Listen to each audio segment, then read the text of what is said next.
What up, everybody? I'm your host, JP, and this is my co-host, Josh. Hey, everyone. And welcome back to another episode of the FilmBros podcast.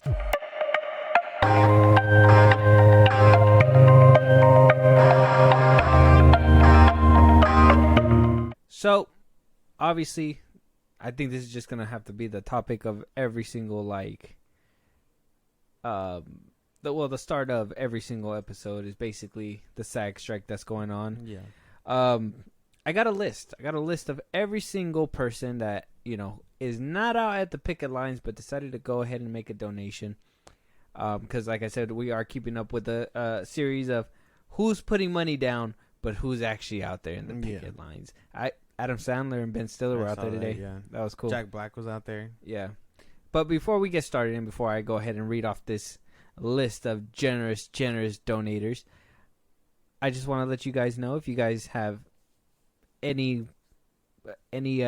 movies you guys want us to review, any topics you guys want us to talk about that we don't talk about or haven't talked about yet, guys want to support us in a big way, Josh, can you let them know real quick before we get this started?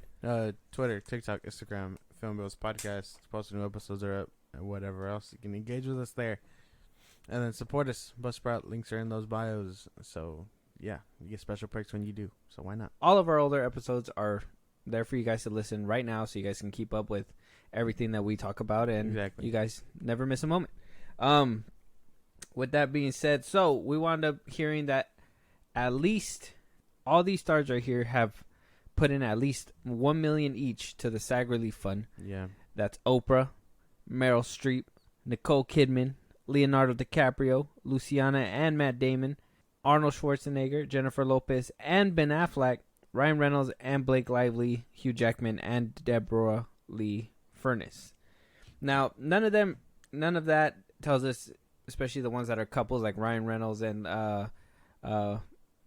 Blakely, whether or not they did it separately, $1 million a pop, or was it two? You know what I mean, or was it $1 million together? I don't know, man. You're hearing all this. I was one of the people that was like, "Where are all these people?" Do you feel like them not picketing and donating $1 million is enough? I think so. They're busy people. They can't be out there all the time, and I think that's kind of why all these famous like faces are coming out now, because they have the time to do that. You know, Adam Sandler, Jack Black. I know he was just on tour for Tenacious D, and then Adam Sandler and Ben Stiller, right? Yeah, they were out there. Like, they have the time to do all that. If they don't have the time, at least they're supporting in the way that they know how. Well, isn't everything supposed to stop? Shouldn't they have the time right now? Well, nothing's supposed to be on air. They're not. Well, but that's not what I'm saying. Like, what if they're out doing their own thing, taking this time to vacate? You know what I mean? Like, they're not surrounded by scheduling and this and that. What if they're just taking this break to, like, I don't know, do something that they want? Or what if they're just ducking the picket line? Because from what I'm hearing is none of them put up the money The Rock put down. The Rock put down, I don't have to go out there and picket money. Not everyone has that kind of money. Ben Affleck? Why didn't he put in $1 billion? I don't think he has $1 billion, bro. Ben Affleck doesn't have $1 billion, but Dwayne The Rock Johnson do. Yes. Nah. Yeah. But Ben Affleck's been in the game way longer. Yeah, but The Rock make better financial. He demands more. He just demands more. I don't know. He gets paid for single shoots and just makes bank after there. Fuck. I get. I mean, I guess I get it. I still personally think they don't get a pass, but I guess we can agree to disagree. But something I think we can go ahead and share together is anger for Stephen Amell, who came out and basically said he doesn't support the strike right now. He did make a correction, so we will listen to his little correction that he does. But I want you to hear the video first. Mm-hmm. Listen to what he has to say, and we'll make an assessment there, and then we'll go ahead and read his little response. Okay. And the ongoing strike that is happening. Yeah, so I feel like I'm insulated in Hollywood because that's where I live. I literally live in Hollywood. Like all the stereotypes that exist. So I feel like a lot of people in this room aren't aware of the strike. I support my union. I do, and I stand with them. I do not support striking. I don't. I think that it is a reductive negotiating tactic. And I find the entire thing incredibly frustrating. And I think that the thinking as it pertains to shows like the show that I'm on that premiered last night, I think that is... Woo! I think that it is... I think it's myopic. And I stand with my union.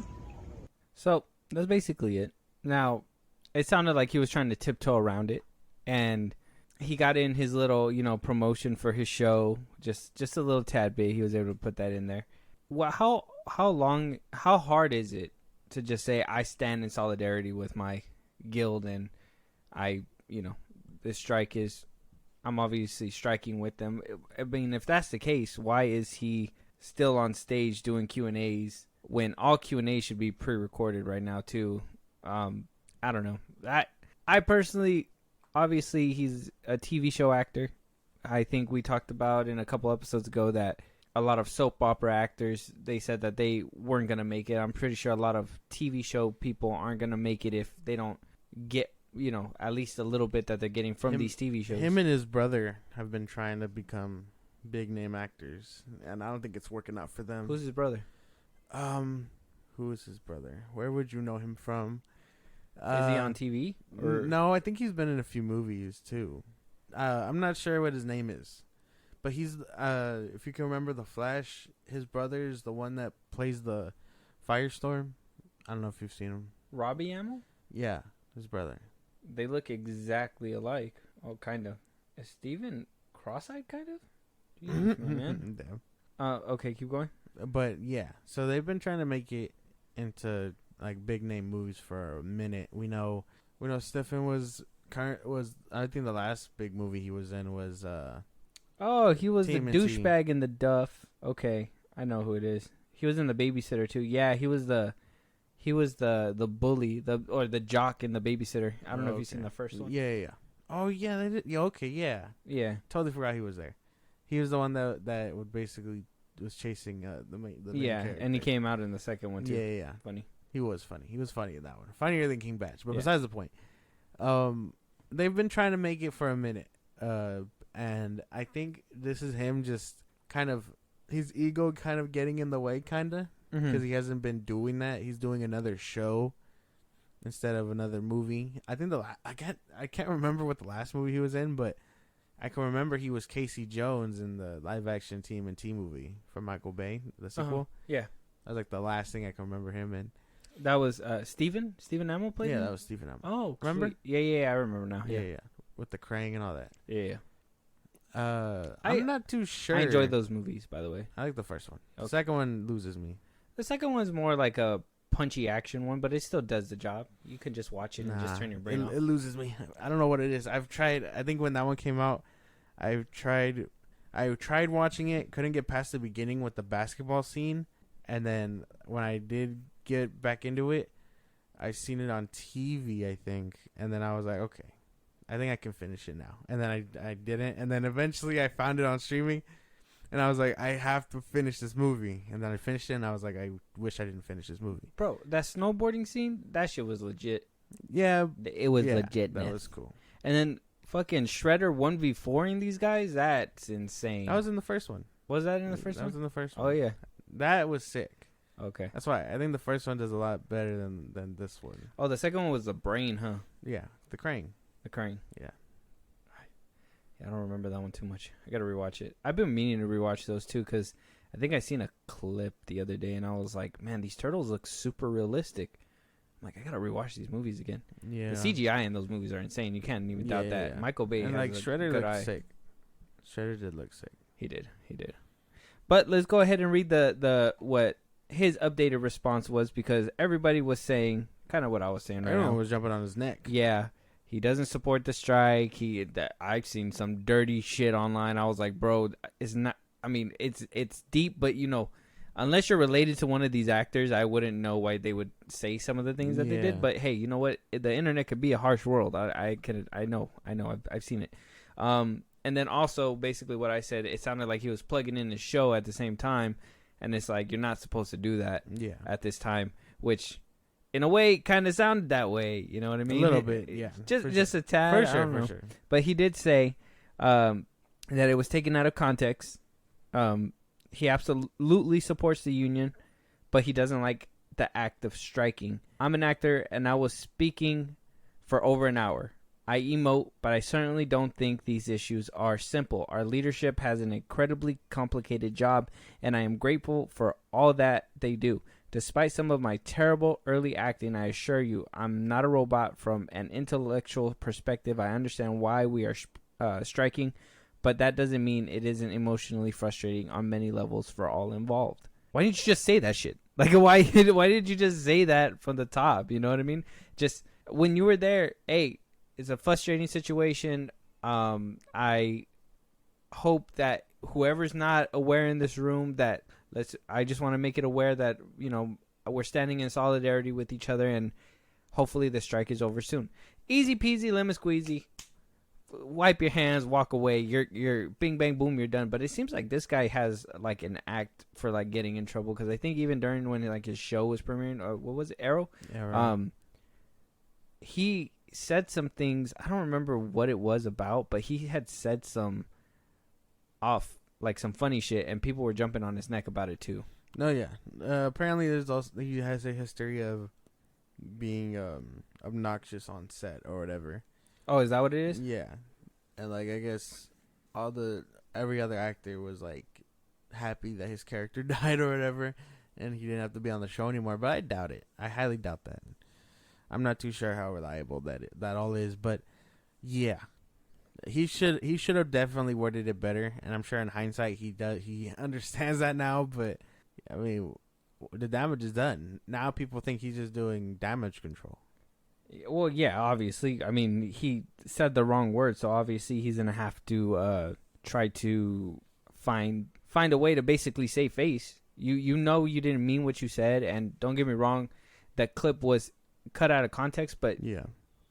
videos don't make you look bad. You make yourself look bad. They have to really severely edit that shit in order for it, and it just seemed like a clear start here, cut here. I saw he said somewhere he said that he wasn't thinking about he was going to be recorded and that it should have been kept secret. And I'm like, well, in an era where anyone could carry a camera in their pocket, assume you will always be recorded. My boy, that there's people with a secret. There are literally people with cameras ready to see you fuck up. Like, you remember those like movies where they had a gun up their sleeve and they just pull it out like this. They whip it. It's like a camera though. It's a camera. They're like, oh, we're ready to go. They're always ready. But I looked up some of his controversy. So this is coming from Insider. I guess September of 2015, he defended the state of Texas after a Muslim student was arrested there, bringing an alarm clock. He was arrested for bringing an alarm clock. What the fuck? And it looked like a bomb, and somebody called the police on the person. And so he basically came out saying that they were stereotyping. That's crazy. And then in 2020, comic book writer accuses Amell of racism during the George Floyd protests. Oh, that's pretty bad. Yeah, that's pretty bad. I don't want to read the whole thing because there is some pretty weird stuff in here, but we'll leave that. That's another controversy. Yeah. 2021, he was kicked off a plane after shouting at his wife. Didn't I tell you to pack the arrows? That's what he said. Oh my god. 2022, Amell and his wife sue a dog sanctuary. Why would they? I'm gonna keep going. 2023. Oh, that's the remarks that he said now. So, I mean, he has a act of at least one slip up a year. I mean, it's his thing. He's just like, hey, I need some buzz around me. I'm gonna just say some fucked up shit every once in a while. Why would you sue a dog sanctuary? That's the weird thing. He was probably the people that got Pete Davidson in trouble. He's buying the dog. Oh, gosh. But yeah, I'm sure he'll recover. But I mean, I hope not. For a TV actor that is pretty damning. I personally think he was plugging in that heel show. I'd say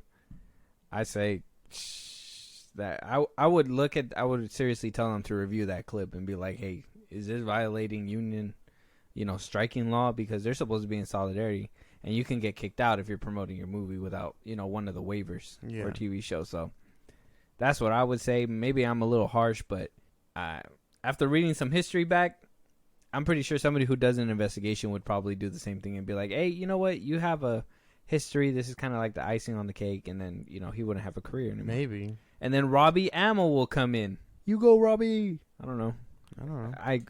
I've only seen his brother in movies.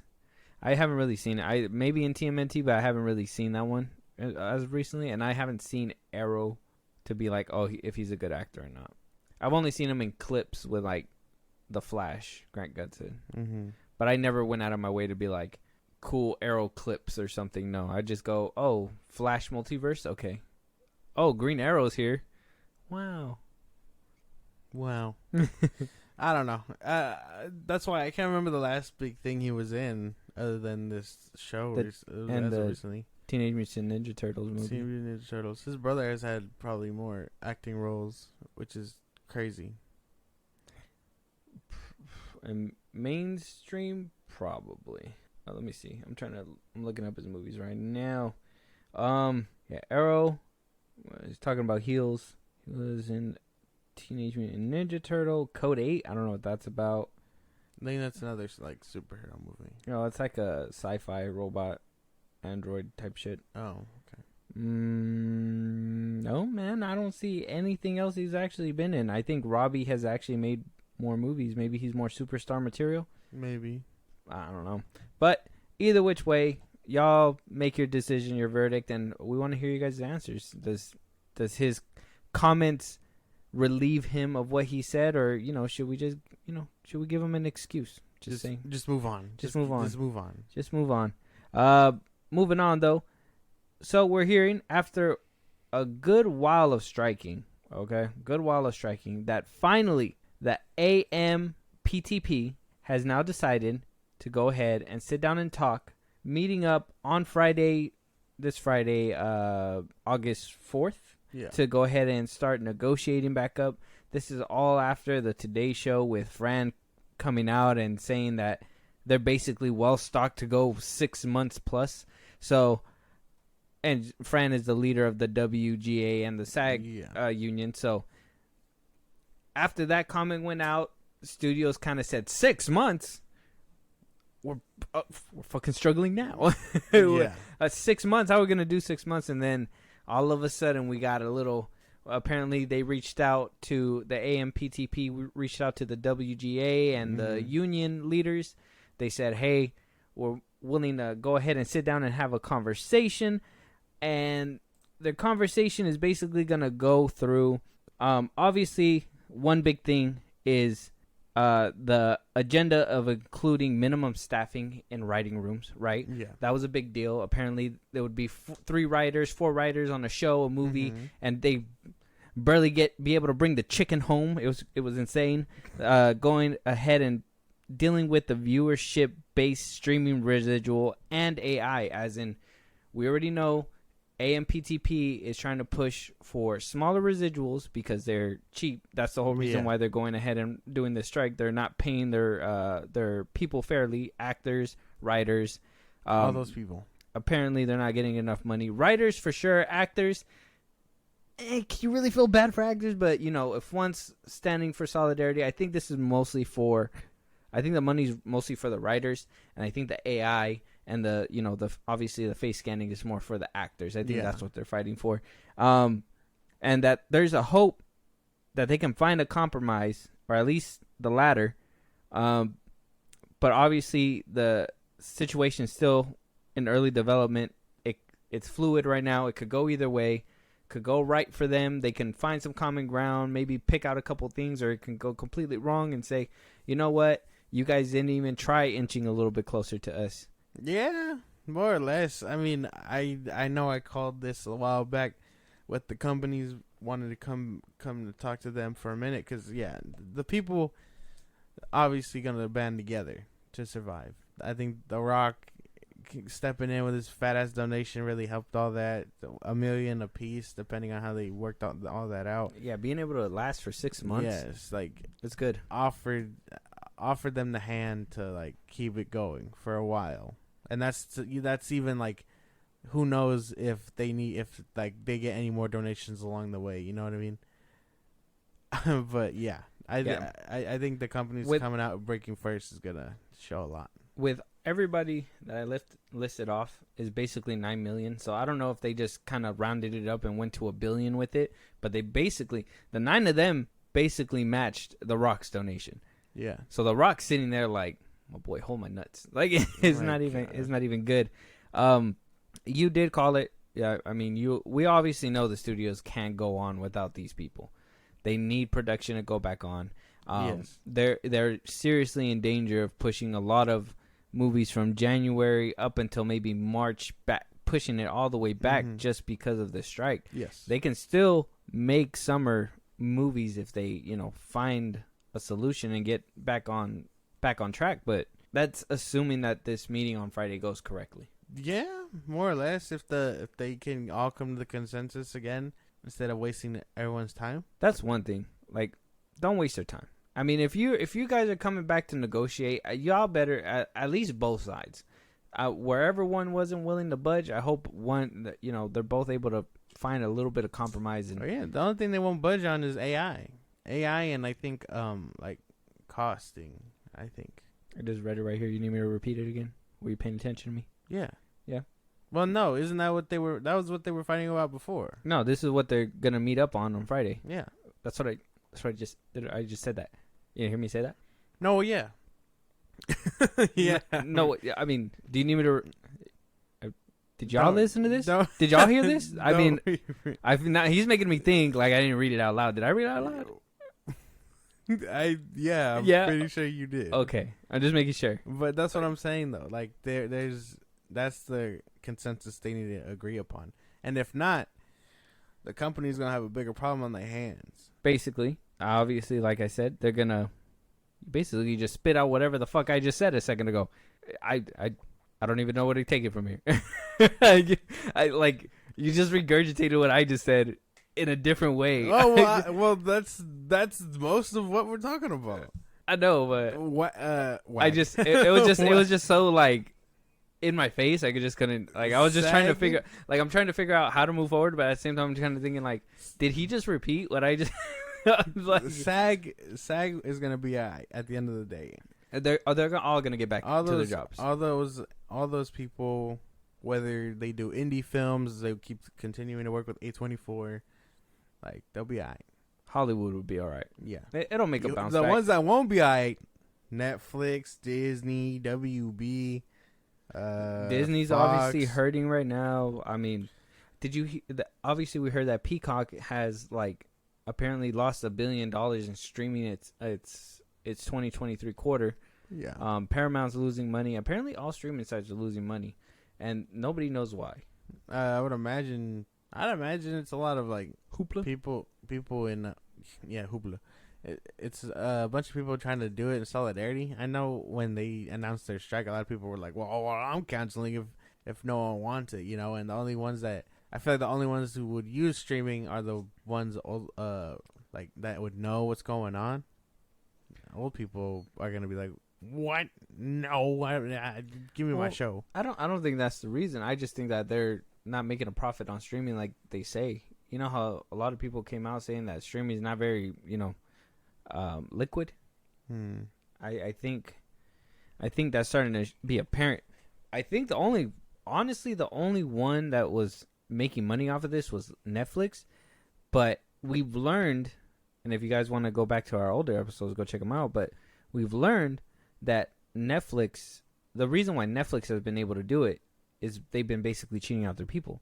The reason why they don't get multiple seasons is because why do multiple seasons when you could do a spinoff and pay one character full price and then pay the rest of them a little bit amount of money? Yeah. Less residual, less money to spread around. So that's why a lot of shows don't make it past season 3. That's why a lot of people don't even think The Witcher is going to make it past after Cavill, because they already started their spinoff. that looks god awful. It's already getting panned very, very, very badly. But Netflix has been figuring it out that way. They've been making money, but they've been kind of cutting people and doing them dirty.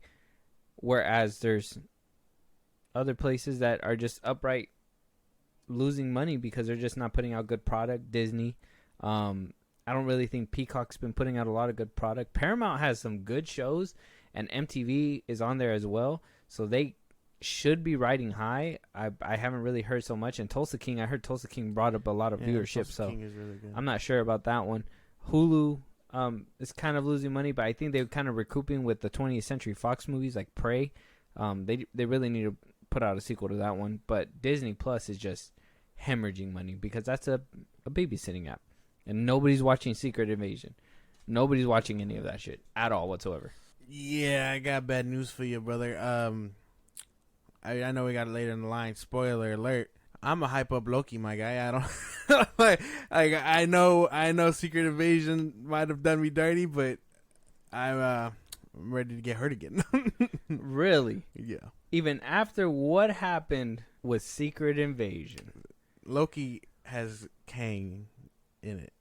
That's my bread and butter. Okay. And I understand. But To what be if he's fair, a beater? That's a different story. And what if he beats your bread and butter? That's not my bread and butter. What if he punches your loaf of Not bread? not my brother. My brother.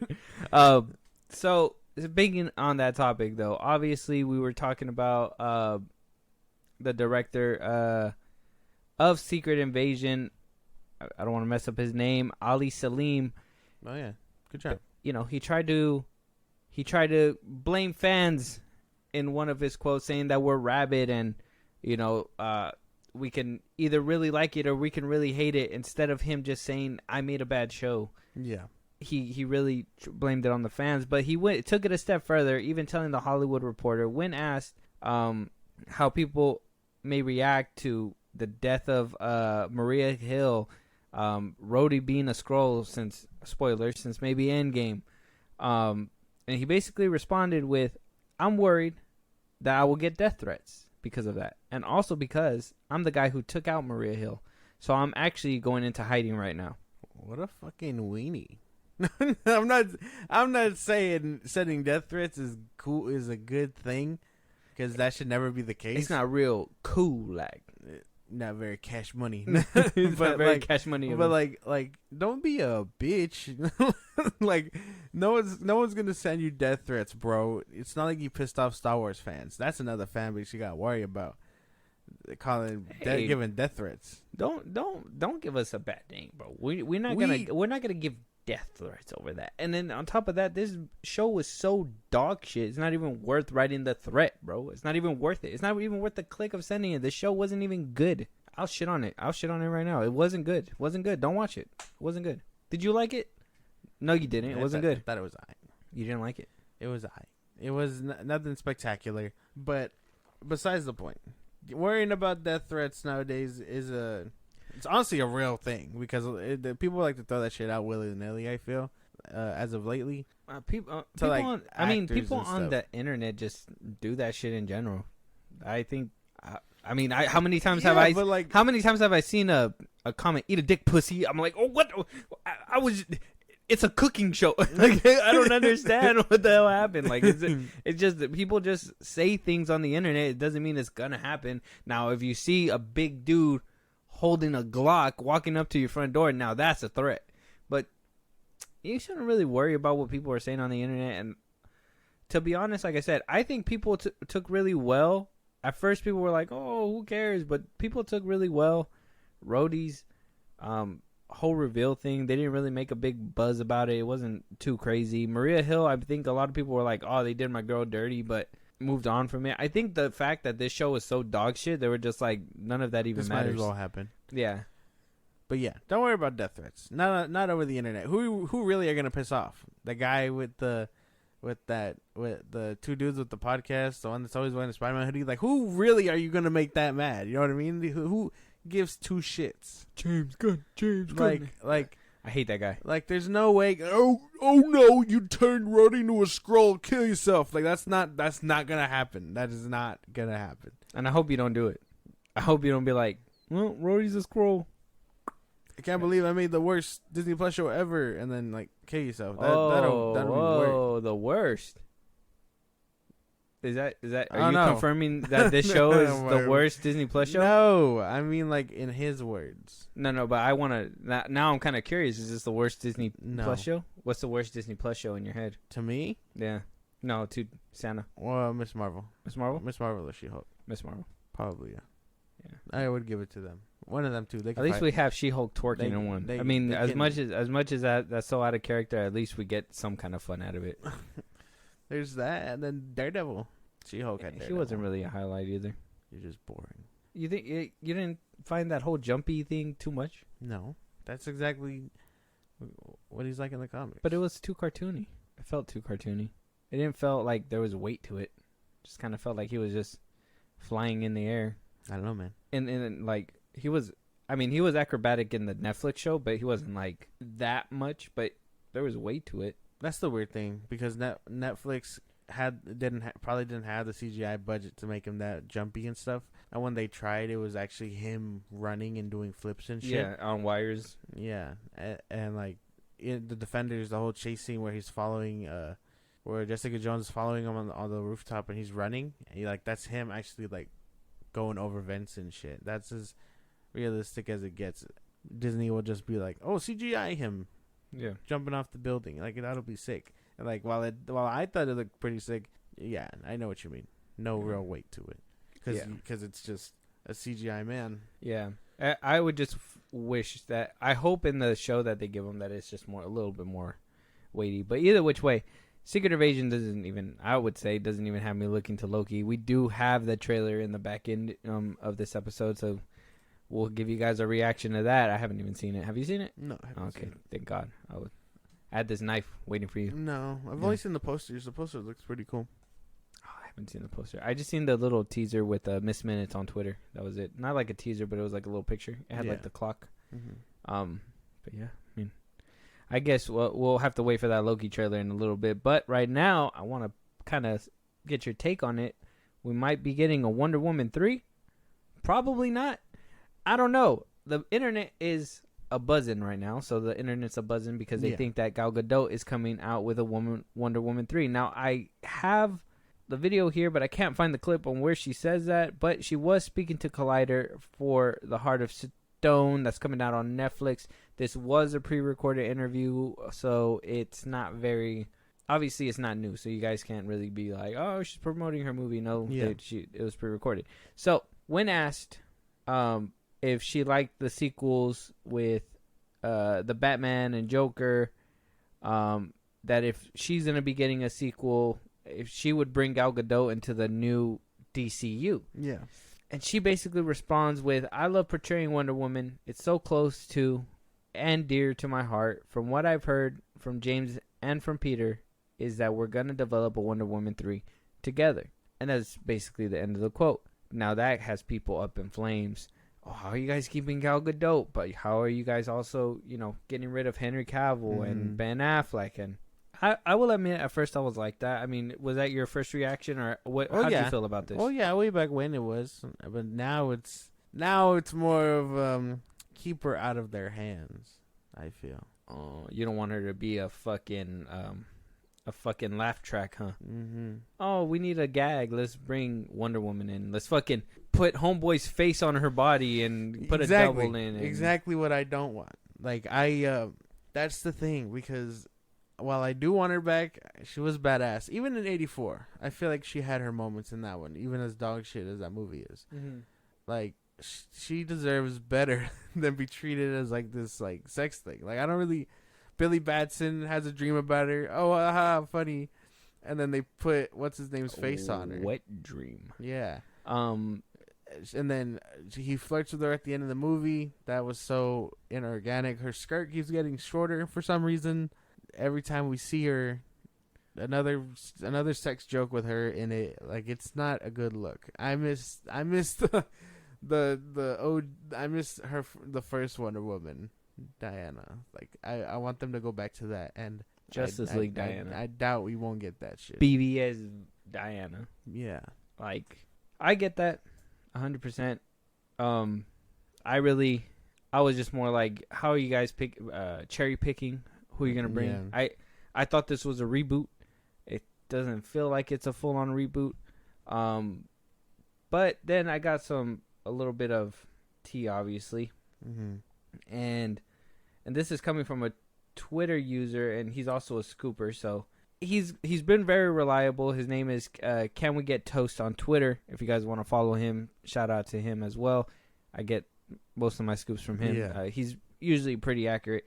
So with Grace Randolph kind of confirming, because she also came out saying that these talks are true, and I guess she's making a video she wound up putting on Twitter as well, that she's going to be compiling a video about it. So when we get more details, we'll probably break that down and talk about it a little bit more. But as of right now, from Can We Get Toast, he basically says, in regards to Gal Gadot continuing as Wonder Woman, pre-strike, Wonder Woman was supposed to shoot this summer with a script by Patty Jenkins that Gal really liked. Jenkins was obviously returning to direct, but James Gunn scrapped her script entirely because he thought her take didn't fit where he wanted to take Wonder Woman in the DCU.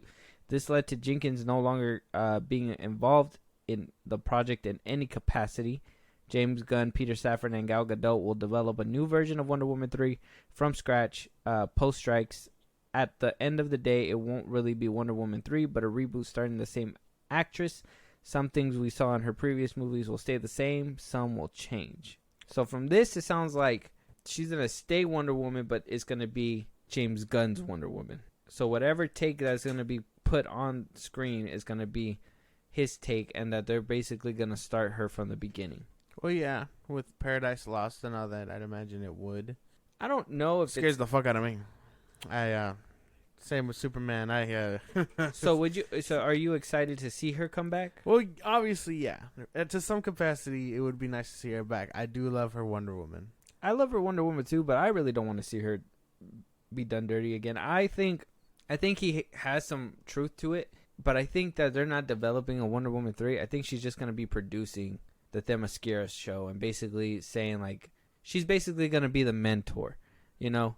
When the actress comes out, she's going to be like, well, I was working closely with Gal Gadot, and, you know, she showed me what it meant to find my own Wonder Woman within me or whatever. Mark my words, I'm fucking reading the script right now. I'm telling you guys. They're going to talk about that and all that nonsense, and then they're going to try to promote the new Wonder Woman. She might make a cameo within the show, you know, kind of like what she basically was doing towards the end of the DCEU, and kind of what Linda Carter was doing as well, when she showed up at the post-credit scenes of both the Wonder Woman movies. I think she came out in the second one for sure, but I don't remember the first one. Did she? I don't know. Yeah, but either which way, that's my take. I think that's where they're gonna go. I don't know. Do you find that plausible? I don't know. Anything can happen. I don't know. Anyone can go. Anyone can stay, apparently. I gave you a damn scenario. Do you think it's plausible, my man? Yes. Okay. Sure. Why not? Very good. In this scenario, sure. But I don't know. I don't know if I vibe with this idea. Because, again, I'd love to see her. So what would you want to see? Do you want to see her come back as Wonder Woman in James Gunn's DCU? Or do you want her producing the new Wonder Woman with a different actress as Wonder Woman in the DCU? Depending on the actress, I'd want to see her produce. Okay. I know a lot of people were saying get that one chick from Percy Jackson, the first movie. Oh, the one with the blue eyes? Yeah. Yeah, no. People were saying to get her for it.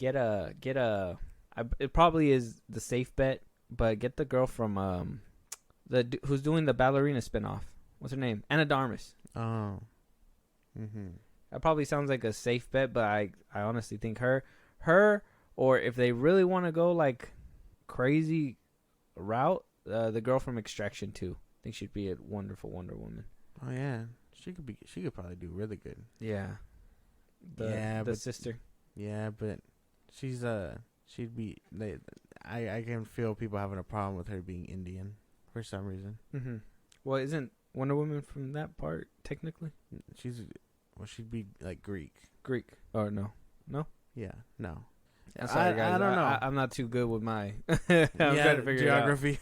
But I don't know who I could see play a new Wonder Woman. Again, she's been my Wonder Woman for a minute, so I don't know. I don't know if I could see someone else fill the shoes. So you would rather just see her producing? Yeah. I would think so too. Just just so she's not done dirty. If they're gonna do somebody dirty, do somebody I don't know. You know what I mean? Yeah. Like, I like Gal Gadot. I think she was a great Wonder Woman in her first Wonder Woman movie, and in Justice League, and in BVS. But nah, in '84, she didn't do it bad. It's just the movie was shit, I think. So that's Yeah, she suffered from bad. And her just story. being so willing to do these little cameos and reducing your character to just this little cameo, I think that's on her own part as well. I think she should have stood firm, kind of like what Henry Cavill was doing. Like, if you're not gonna bring my Superman back for like a good capacity, don't bring him back at all. You know what I mean? And I think that's where they were having their disconnect, and that's why he didn't want to do cameos in Shazam if it didn't mean that I was getting my Man of Steel too. You know, he didn't want to be just oh, look up in the sky, oh, hey kids, and then he flies off and you never see Superman again. You know, he made the right call. I think she should have probably done that after Shazam 2 with the face. Stupid fucking movie. But yeah, I don't know. Again, it'd be cool to see her, but I don't know in what capacity. Hell, she could be making this up, and James Gunn could totally come out and be like, I never said that. That's true. He could be like, what? What do you mean? Wonder Woman 3. Cabot. No. We didn't talk about this. It's fine, but the only person who can really have brought her to justice was Zack Snyder, the visionary himself. Even us hearing that we might even get the director's cut to Sucker Punch after 20 years of waiting. Now, I don't know about you. I remember the Sucker Punch era, okay? Zack Snyder, okay? Visionary director, comes out swinging hard, bro. He does Dawn of the Dead, well received. People loved it. Does what comes next? 300. Wow, people, visionary. Watchmen comes out. Watchmen. Hey, yo. It didn't make as much money, but DVD sales came in clutch. It didn't make money in theaters as much. I think it lost like about 20 million. But that was, I personally thought the Watchmen marketing was off because they were marketing it to be a comic accurate, and that wasn't his take. You know, obviously Zack Snyder pulls and he'll make his own. But at the time, obviously X-Men was killing it. All the colorful, bright superhero movies. So this was kind of like that new shit, that the head of time shit that people didn't want to touch. But then it became a cult classic. Mm-hmm. Same thing with Sucker Punch. Didn't make a lot of money. On a $82 million budget, it only made $89.8 million. That one was due to reshoots and critics honestly panning it. And it was because at the time, people thought, a lot of critics thought it was exploiting girls. And you've seen the movie, you know, they're kind of in tight clothing. She's in a schoolgirl outfit. I believe one critic, a Variety's critic actually, it's right here in this article. Variety's review said, a crass woman's penitentiary picture, misleading, positioned as female empowerment despite clearly having been hatched as a fantasy fodder for a 13-year-old guy. Basically saying that these girls were basically meant for boys to just oogle and ogle at and then go home. But that wasn't the case because it still didn't make any money, right? Yeah. Once again, in my opinion, it was a Warner Brothers thing. I think they didn't market this movie correctly, and they kind of missed out on a mother load. Regardless, this movie was going through the development hell too because they had to strip off the whole third act. Yeah. They wound up replacing it. He kind of goes into detail with this article right here, but does anything that I told you ring any bells? Do you remember this era? Dude, no. Too far back? I remember the movie. I've seen the movie, but this sounds like it's all you, man. I can't remember any of this. I barely remember Watchmen marketing. Like it's not I'm too young for this. Like, oh yeah. Little baby. But at least with the information you got then, what do you think? What's your take on it? Do you feel like this Sucker Punch movie, you've seen it? I've seen it. Yeah. Do you remember it? Is it fresh? I remember it well enough. No, it's not fresh. Did you like seen it in a minute? Did you enjoy it? Yeah, it was pretty good. Yeah. Yeah. I like that aspect. Like, the Black Widow should have been something like this. Like, show us her doing ballerina shit and like killing. You know what I mean? Like, have her do something badass like that. but like this movie felt like ahead of its time also, just with how the story went. Whatever. I don't know about the exploiting girls part. It really has been a minute since I've seen it, but I don't know. I think a lot of little girls will see it and be like, "That's badass." You know what I mean? Even if that were the case. Yeah. Like this was probably, like, this would have probably been panned woke if it came out now type shit. Basically, yeah, because I believe during like interviews, the cast would always be asked like, "Do you feel like being in schoolgirl outfits is, you know, kind of misogynistic and blah blah blah blah?" And they were like, "No, I felt very empowered, and you know, I think every girl should want to look good and feel confident and blah blah blah blah."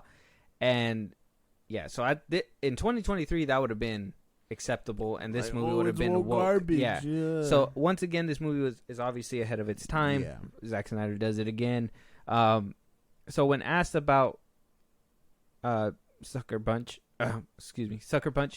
Zack Snyder basically said it was a very polarizing film. To be frank, the people I've run across who've come to me and said Sucker Punch is my favorite movie are normally angsty teenage girls. It's like a Morrissey song or something.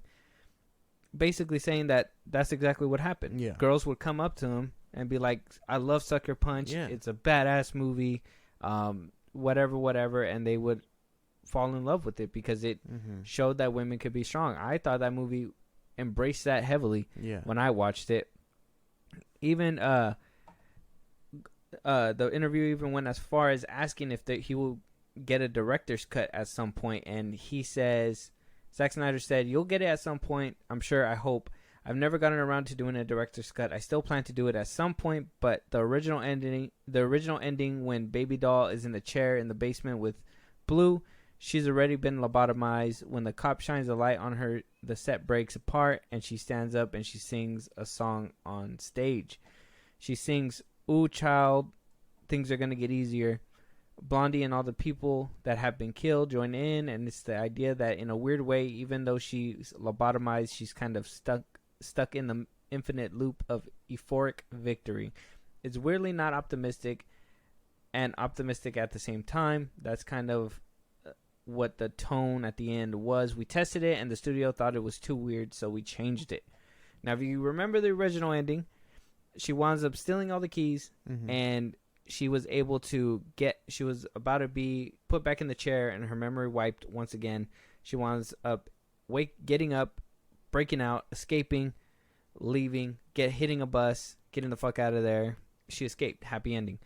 This one is basically saying that she never got up out of a chair. She basically was lobotomized. She's going through one more, I believe, a fight scene that may have been happening. Yeah. She is on stage by the end of it. Cop flashes the light because they come and bust in the door. Everybody comes in who died before, and it's kind of like an infinite loop of winning, losing, winning. She basically wakes up back in her room. Yeah, you know what I mean? With the cops busting in saying, "Hey, we gotta take you in because you killed your dad," or whatever. That's what happened in the beginning of the movie. So it's kind of like an infinite loop, and it was gonna keep going, and they basically said that's too weird. We need to. That's too weird. We need to cut it. We need to cut it out. Yeah, sounds about right. This would have been one of those things where it's like, what the fuck? You're gonna make people scratch their brain and have them think a little harder. Like he's always. I feel like he's always been the one to do that, but challenge the viewer to think a little better. But at the time, it was just out of pocket, so it just didn't happen. Yeah, the studio said we want a happy ending. We don't want people to walk out of the theater wondering what the fuck happened. Yeah. Right? Which I think is really cool. Like, I like Inception because of that. You know what I mean? Like, I know Christopher Nolan came out and said that it doesn't matter whether the dreidel falls or not, the little spinny top from Inception. Yeah. That it's just for the character. His name is Jack, right? For Leonardo DiCaprio's character to just. That doesn't matter if it's real or not because he's so used to just whatever. Yeah, that's the movie leaving you with your imagination to go ahead and think of whatever possible outcome you want to think of for the character. You think of the ending. Exactly. You want him to end happy? Did he go home, or do you want him to end sad and he stayed in the place? You know, so it's kind of like that. Studio thought it was ahead of its time. Once again, sabotaged by Warner Brothers way before it was a big news thing. Chopped at the fucking legs. So he even went on and said, and like I told you guys a second ago, and I told you, Josh, that Variety basically panned it as non-female empowerment. And he basically responded with, I feel the main criticism of the film was that it was too exploitive. People took the movies as if the girls were fighting and all that stuff was the movie. I found that slightly disheartening. He says, my film was self-aware of the genre and revealed that certain scenes were cut to make it more overt, that the film's tone was self-aware, self-reflective, audience observing the movie, basically. Yeah. He goes on to say, it's that talking directly to them about what they want to see. They want to see the girls. They don't want to see the girls empowered. They want to see them in sexy outfits. That's the whole thing to me. I always thought it was interesting when people would review the movie and say it's exploitive. It's like an anti-war movie that gets the war too good. Which is true, because they say, oh, it's too exploitive, you know, women and all that. But that's who would come up to him all the time. They'd say, oh, I love this movie. It's a great movie. Why wouldn't... That's all they talk about now. Like, women should be able to... You know, Wonder Woman, why did she dress up in that outfit? Because it makes her feel nice and confident and beautiful and whatever. Yeah. That's what all girls want. And that's what the movie was pushing when it first came out. But it was just ahead of its time. Yeah, I can imagine that. Because even Wonder Woman... A lot of comic book characters have women just like that, you know? Some characters wear armor, some characters wear tights, you know, and while a lot of them are drawn that way, they are still in the story. Because, you know, just like anything, you have to sell, right? You have to sell your variant covers, whatever. Harley Quinn is a big example, right? She blew up media. She's blowing up right now because of her show. Is doing really well. It's on its 4th season, whatever. There's a lot of covers of her where, like, she's very, like, sexualized and she's kissing Poison Ivy, whatever the fuck else, right? That's marketing. And while you can totally be like, oh, that's clearly just fan service, like, whatever. Yeah.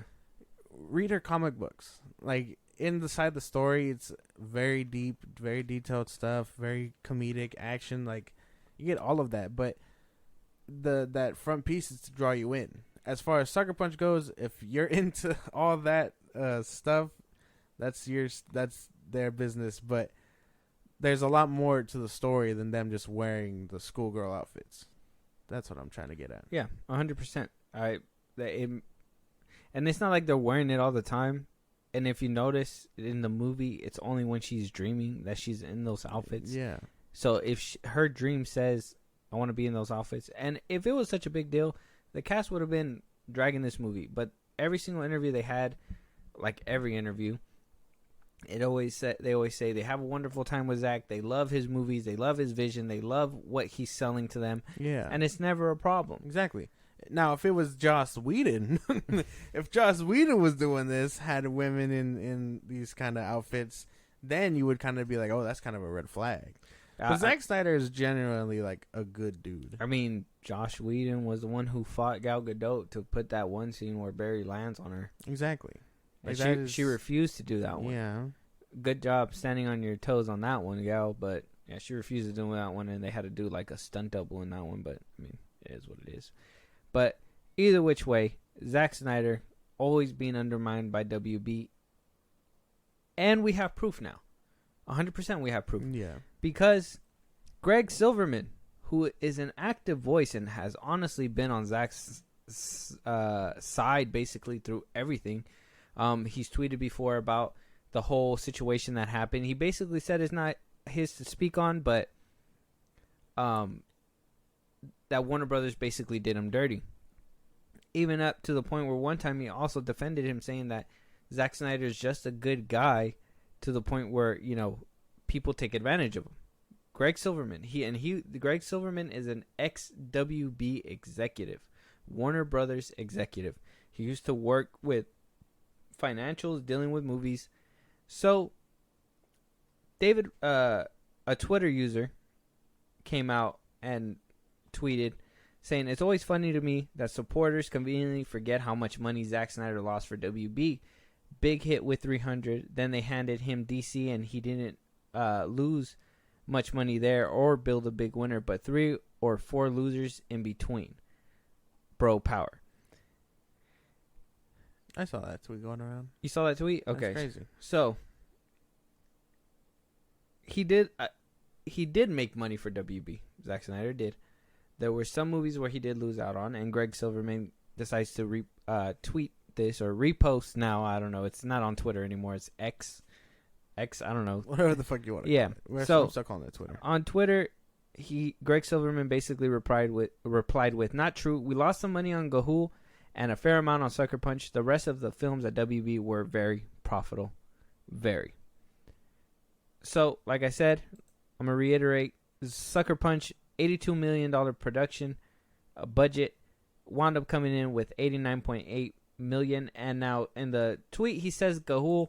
He's talking about Legends of Gahul, which was the animated owl movie that Zack Snyder made for WB. Had an $80 million budget, but wound up making $140 million worldwide from production. Okay. So that one didn't lose a lot of money. Mm-hmm. Obviously, marketing probably didn't make the marketing cost, but it at least broke even. Sucker Punch obviously barely broke even. Made money more in the back end when it went on DVD. Obviously, like Watchmen as well. Watchmen was also another dud. Now obviously he's not going into detail on Twitter and being like Watchmen and blah blah blah blah blah. We know which ones lost money, but I don't think he's talking about those. I think he's talking more about the DC movies, right? I think he's talking more about the DC movies because every single DC movie that was made by Zack Snyder was profitable. Yeah. Sucker Punch, not so much. Gahul, maybe, that could be arguable. Maybe he left some money on the table. He didn't accumulate as much as he needed. But yeah, Watchmen, for sure, we can say that he's a dud. I want to add a little bit more nuance to it. Okay, so we could say Watchmen for sure lost money, but it made money in the back end on DVD sales. I mean, we'll just talk about box office, I guess. So that one was a dud, but 300 was good for him. Dawn of the Dead was good for him. If we want to talk about movies he produced, well, I really don't, because he has a lot of his producer tags on a lot of DC movies that flunked, and I think that's only because his tone is what carried on the DCEU. Yeah, like Birds of Prey, his tags are on there. The Suicide Squad, his tags are on there, and we know for a fact he probably wasn't associated with that. So I'd say we'll go off the 2 movies he said, Gahul and Sucker Punch. They both lost money. Not a lot from Gahul, more from Sucker Punch. Yeah, enough. So, I mean, does this finally shut people up, or is this going to still be a conversation that Zack Snyder's not a moneymaker? It's still going to be a conversation. That people are just going to be willfully ignorant. Like, you can quite literally show people the receipts, and they'd still fix their lips to be like, no, that's fucking cap. Like, it doesn't make sense. Like, I'm tired of having this debate with people that that BVS was profitable and whatever else. Like, the numbers are there. You can Google the fucking numbers. We've done it countless times. Like, it's not rocket science. He was making money.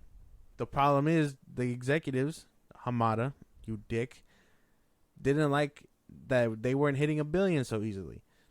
But he didn't understand that they were on the verge of something great, so they cut him off short again, just like they did with Sucker Punch and Watchmen, because that got a director's cut, right? No, BBS. No, Watchmen didn't get a director's cut, really? Oh yeah, it did, but it was just more like to add more movie to it. It wasn't really like botched up. No, it wasn't a botched up. Okay, thing. Well then maybe not Watchmen. I'd say it got the BVS treatment, but that was because at the time, obviously, nobody was gonna watch a 3-hour movie. Mm-hmm. That's crazy. Because the longest movie, and I don't even know if it's that long or if it's just like boring for most of it, but Superman Returns is probably the longest movie that I watched when I was like little. Yeah. And that one's like, I feel like that one's like 2 hours or so. Mm-hmm. Something like that. I'm not too sure. Don't quote me on that. But yeah, It just feels that way. that's why I don't know if it feels that way. If it's actually like the runtime. I feel like it just drags. I don't know. I don't know the runtime. I really don't want to look that up. But either which way, I think that Greg Silverman coming out and saying this as well. Oh no, yeah, it's 2 hours and 34 minutes. Yeah, if you feel that bitch every step of the way, 100%. I think you feel. When I was younger, that was like the longest movie I ended up watching. I'm trying to think what was the longest movie that I watched that it just wouldn't stop. No, Spy Kids. The first one? I think Spy Kids 3. I think that was the one where I was like, it just keeps going. I like it. I still liked it, but I was watching it as a kid and I was like, when is it gonna be over? Because they went through the car thing. They wound up doing the fight battle. They wound up, with the giant robots. They wound up fighting with those sticks. They just kept going more and more. And then by the end, when they got out of the game, I thought it was over. Mm-hmm. And then no, they still had to fight him outside. And I was like, fuck, there's more. And then it just kept going. And then the only good thing is that it ended really fast. Like once the bad guy was beaten, it kind of just went to black. But I was like, nah, this movie's long. That's kind of like yeah. I don't rewatch the Spy Kids movies. You want to rewatch them? Yeah. Which one's your favorite? 2. Yeah, it might be 2. I think it might be 2. I like 2. 3, I like them. 3 is cool, but it's hard for me to watch because the CGI is dated. But I think that one has I nice thought it was always moments in meant to look like that. Like that's how it's supposed to look. Really? Yeah. That's how it's meant to look, like a game. No, well, yeah, but like an old game from that era. So I mean, PlayStation 2. Yeah. So in a way, it holds up. It's not like Scott Pilgrim versus the World, where it's like accurate comic book kind of. You know what I mean? Where it's gonna obviously update. Like you're gonna see it and be like, oh, this is comic book. Mm-hmm. Whereas video games, you're gonna be like, oh, well, video games came up a long way from this. They don't look like this anymore. Oh yeah. I'm sure the 3D is dated for sure. Oh, the 3D in that movie, fuck yeah, dude. Yeah. That shit doesn't even pop out anymore. Sylvester Stallone being in that movie is crazy too, though. That was just like a weird thing. It threw me off because I totally forgot he was in that bitch, and I was like, "This is Rocky. Like, this is not like this is fucking Rocky. Yeah. This is like." And then try watching Rambo range. And then playing that. Yeah, he low-key has range though. I'm telling you. Yeah, no. He high-key has range. He was a second ago. He was blasting people into pieces, and then now here he is just teaching kids a lesson. Yeah. Oh, how Rambo has fallen. I think I like the scenes with the grandpa talking to him though, like at the end. Mm-hmm. Like I remember them sharing like very nice monologue with each other. Mm-hmm. But that's about it. But yeah, decent movie. Not my favorite of the franchise. Not mine either, but it is what it is. Hopefully this puts to rest Zack Snyder accusers that he doesn't make money for studios, because he does, clearly, because then Netflix would not. Netflix, yeah. Netflix would not be putting as much money. And if you guys seen his teaser trailer for Rebel Moon, he's doing something right. Nice. And if you haven't seen it, go check it out. It is on YouTube. It's a great trailer. Go check it out right now. Go witness greatness, and then come back, finish this episode. Moving on though, we got word Scream 7 is in the works. Obviously looking for an October release date. We don't know if that's going to happen still. Christopher Landon is signing on, and we're not getting this third installment, I would say. What was it called? Requel? Requel installment? Seventh installment. Seventh installment, whatever. The Radio Brothers will not be coming back to direct this one. Christopher Landon, who made Happy Death Day 1 and 2, will be signing on to do Scream 7. Okay, so I haven't seen those movies, so I don't know. Okay, so I'd say he also made Freaky. Have you seen Freaky? No. Okay, I'd say he gets the comedy right, but he needs to work on the horror. And I'm hoping that maybe this might be the movie. If this is the movie that is gonna, obviously Scream's a bloody fucking movie. Yeah. And he kind of gets bloody with the other movies, but he kind of shies away from it. I don't know if that's because he wants that PG-13, or maybe it's like, oh, we can't go too far because we're already putting a lot of deaths in these movies. I don't know what it is, but hopefully with Scream 7, he can work on the blood, the gore, maybe having people sit with the death a little bit longer to give them that, you know, creepy feeling instead of cutting away quick, because I feel like he does that a lot with Happy Death Day and Freaky. But I think he does that for comedy value, you know, like, oh, she died, but move on here, like, you know, look what they're doing now kind of thing, you know. And so I can see him doing it. I know the Radio Brothers, they're gonna go ahead and produce this movie as well, so they'll probably keep him in check with the blood and all that, and hopefully he'll learn a new skill in this one. But it's still up in the air for me. It could go either which way. Yeah, I don't know. I don't know him. I haven't seen those movies. Well, you got some homework to do. Well, I don't Happy know. Death Day, Happy Death Day 2, and I don't know Freaky. I don't know what it was about those movies that just weren't calling my name. It was so weird. Well, And it's not even that they're horror movies. I don't It's know. just- I don't know why half movies don't call your name. well, no, it's not even like they're horror movies. I just thought it was like the concept was just weird. So I was like, I don't know if I want to watch this. What? Scream meets Groundhog Day? Yeah, no, That doesn't sound cool. no, Like, on paper, that doesn't sound cool. Like, you die and come back to life and you gotta figure out who your killer is? no. No? Wow. You're boring. You're boring. You're fucking boring. Freaky? A twist on Freaky Friday? You, an innocent teenage girl or sorority girl, so maybe not so innocent, switches over with a serial killer? That one sounds funny. Yeah. Yeah, man. You're weird. But you gotta watch movies more. But yeah, I don't know him. If he doesn't take notes, if he doesn't do it right, I'm gonna be very upset because I like the first Scream. 2, 3, and 4 can kind of fight for it, but like 5 and 6 really pulled me back into the franchise, if I'm being for real.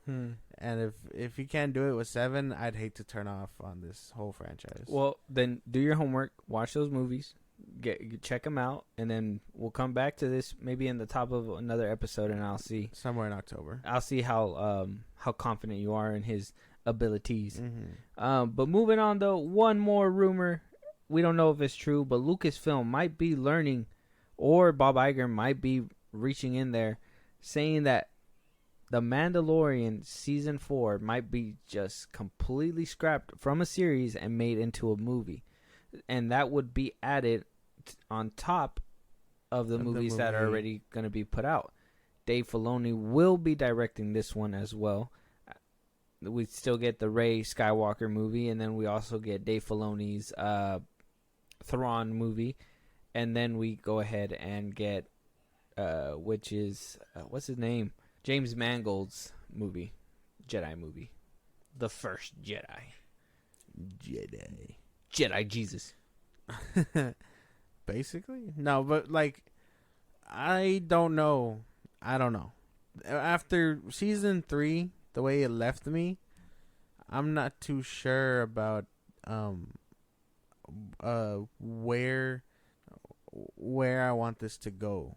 You know what I mean? Like, is it movie material? Am I making sense?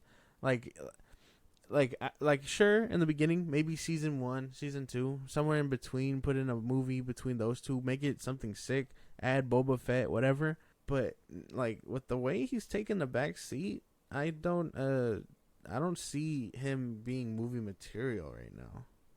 Especially if Pedro Pascal isn't gonna be taking off his fucking helmet for the whole fucking movie. Well, you would hope. I mean, if it's gonna be a Disney Plus original movie, I would hope that they would tell him, "Hey, we're gonna need you." But at the same time, I mean, if they already wrote him to the point where, you know, he's not gonna even need to take his helmet off anymore, anyways, then I mean, they basically were propping Bo-Katan up like she was gonna be the person. That would annoy the fuck out of me, though. That wouldn't make you want to watch. Yeah. If I know all that news came out after season 3 came out, because I'm pretty sure that would have damaged the fuck out of it. Yeah. Like, really, we don't even get to see Pedro Pascal once. Yeah. We don't see him and Grogu interact. outside of the helmet, like that would have hurt the show for sure. Mm-hmm.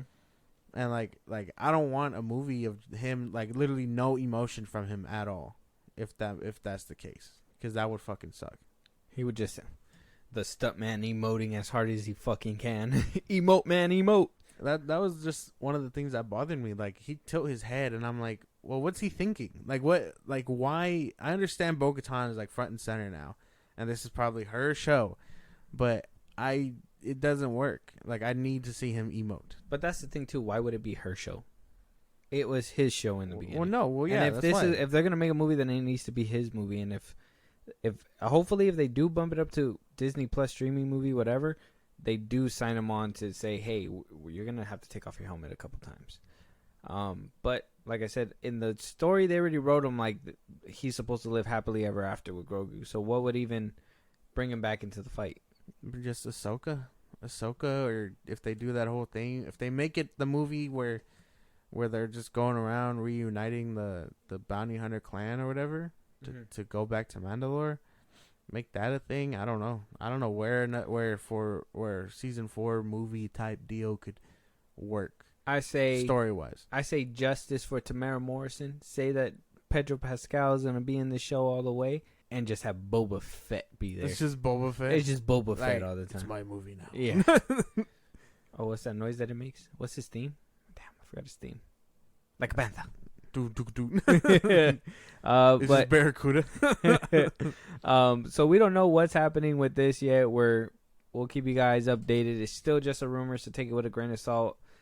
Let us know out there. Do you guys want to see it as a show again? Do you guys want to see it as a movie? You want to see that full-length film, or do you guys want to see just 6-part, or what? How many episodes? This is 8 episodes, huh? Season 3 had like 8 episodes. Yeah, I think all of them have like 8 episodes. Yeah, no, I think they're running out of story to tell. A movie would be better, I think. But that's just me. But moving on to our final topic, our last topic, something you were excited for, Josh. We're going to go ahead and watch this Loki Season 2 trailer. What are you expecting to get out of this? What are you hoping to see? Are you trying to see a lot of Kang? I want to see a lot of Kang. I know Jonathan Majors, Deep Water, whatever fuck else, but like, I'm telling you, he was my favorite thing about this whole thing. And if he can't make it, at least I know his last performance is this show, and I get to see him kill it one last time. I hope they don't cut him out of anything. I hope regardless of his allegations, that it stays the same. And then I hope they continue to explore Loki and Sylvie.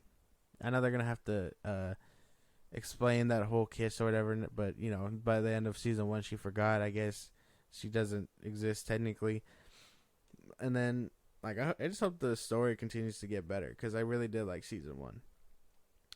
I'd say I like season 1, but the way the Disney Plus shows and the movies have been going, I'm not really excited for Marvel so much. So I'll watch the trailer and I'll push myself through this, but no promises. You ready to get it started? Yeah. Let's go.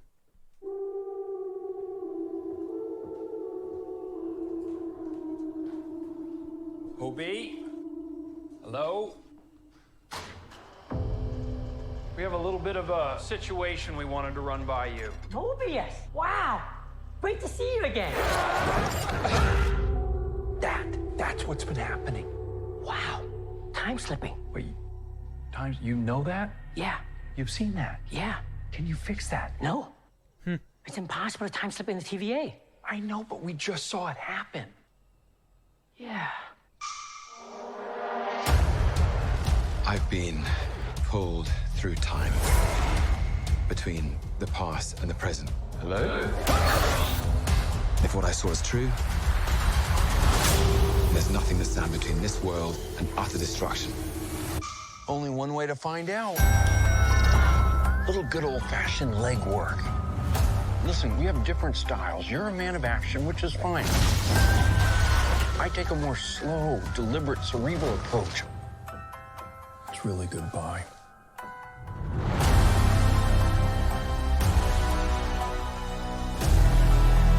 It's up to us to save this place. Is this cracked? Yes, it. Whatever we do, we're playing God. We are gods.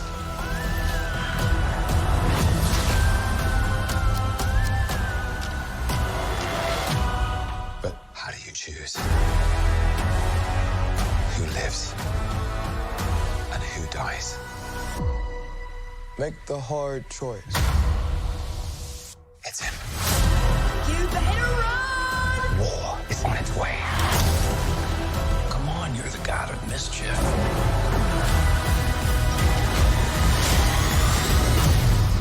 Always have been. Always will be.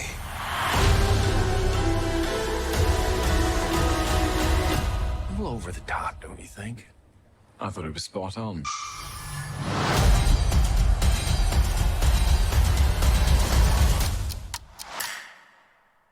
What are we thinking? I thought it looked good. Not a lot of Kang. Mad disappointing. But they just showed you that one clip from the end of Quantumanium, no?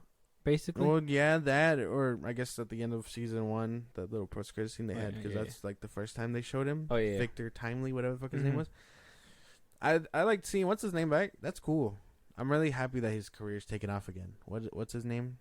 King One. Yeah, Yeah. it's cool seeing him like thrive in Hollywood. Mm-hmm. But other than that, I thought it looked pretty good. The action looks fine. I'm not really too worried about action. I know the first season didn't really have a lot, which is fine. I'm really invested in why he's kind of glitching like they were in the Spider-Verse movie. Ooh, is that what's happening? That's what it looked like. That's what it seemed like, huh? Mm-hmm. But he like completely disappeared though. Yeah. So it seems like a little switch up. Maybe it's different because it's time related. It's not universe related. Ooh, makes sense. Makes sense. Like he's not. He looked really webby. I thought that was hilarious Yeah. when he would like glitch out like that.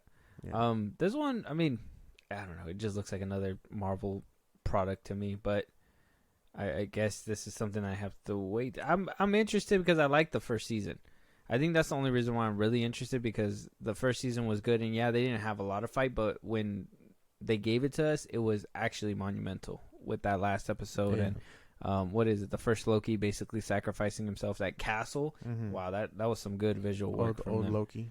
So that's the only reason why I'm looking forward to this one. But other than that, I've been disinterested in Marvel. I mean, their Disney Plus shows after Secret Invasion too. Like, I'll walk this dog again, but that shit was ass. So I don't know how I want to feel about this one. And yes, no Kang. So are they still worried on what's gonna happen with that? I mean, we still haven't heard any word either. That's why we haven't been talking about it either. But I mean, they haven't had any word. They don't know what's going on. We don't know what's going on. So what? Like, where are we at? His date is coming up. It's already August 2nd. Yeah, it's coming up soon, but we'll get the verdict soon. Last we heard, not to give a full recap, but there was some stuff going on where his defense might be strong. Yeah, he won some and he lost some. 100%. Yeah. So I mean, 50-50. We're still in a state of limbo. Disney was rooting for him a second ago, and now they're like, Yeah. so they're, and this show is 2 months out. It comes out October. yeah. So they got plenty of time. It's just more of, will he be innocent? Yeah. And will they have to backtrack everything that they were planning to do? And if they have to, that is It'll gonna be a problem. If this was before the finale of the Secret Invasion, I would have said they could have went the scroll route, but scratch that. They shot themselves in the They foot. did themselves in the foot. They cheddar bobbed the shit out of themselves. That's crazy. Yeah, but I think it looks pretty good, and I hate to break it to you, but we're gonna be watching this one too. I figured. So let me go get the gun ready. No, but excited as always. Marvel Loki season 2. Obviously, we'll watch it. It We'll honestly makes me want to rewatch the first season. Yeah, not me. But I don't want to see 2 Lokis making out again. It's weird. They weren't making out. That's like the Island Boys kissing. They shared a kiss. It's not like making out. It's like the Island Boys. That's gross. Don't mention them. Don't bring them up. just saying. If y'all have, save your minds. Don't bother thinking about. No, what go we're look talking it up about. right now. Island Boys kissing. Go look that up right now. Gross. Yeah, it's not very Not good, but I good. mean, not really film related, but go check it out anyways. But with that being said, Loki season 2 trailer on YouTube right now. Go check it out. But that would be our last topic of this episode. If there's something that you wanted us to talk about, a movie you guys want us to review, you guys want to support us in a big way, Josh, let them know one more time. Twitter, TikTok, Instagram at FilmBros Podcast. We post new episodes are up. You can hit us up there for any news or movies you want us to cover. Listen to us on the go wherever you get your podcasts, Apple Podcasts, Spotify, YouTube Music, wherever you get them. We're on a bunch of sites. Subscribe to our Buzzsprout page. Links are in the bios we just gave you. You get special perks when new episodes are up. You can subscribe, support us there. And when it's all said and done, subscribe to our YouTube at FilmBros Podcast. And with that being said, we'll talk to you guys on the next one. Talk to you guys later.